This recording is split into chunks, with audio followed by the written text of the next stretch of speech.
السلام عليكم ورحمة الله وبركاته. عند قيامك لصلاة الفجر تذكر هذا الحديث المهم جدا وجاهد به نفسك.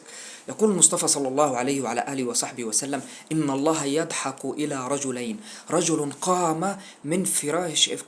قام في ليلة باردة من فراشه ودثاره ثم توضأ وقام ليصلي الفجر، فيقول الله عز وجل لملائكته: ما حمل عبدي على هذا؟ فيقولون: يا الله وهو أعلم بكل شيء، رجاء ما عندك ومخافة من عذابك. فيقول: يا ملائكة اشهدوا أني أمنته من عذابي وأعطيته ما تمنى. في أجمل من كده؟ بتهيألي مفيش أجمل من كده عشان تشجع نفسك على صلاة الفجر وتقوم. سبحان الله، صلاة الفجر يعني كل الثبات وقمة الإيمان الحقيقي في اللي بيصلي صلاة الفجر، فحافظوا عليها قدر المستطاع.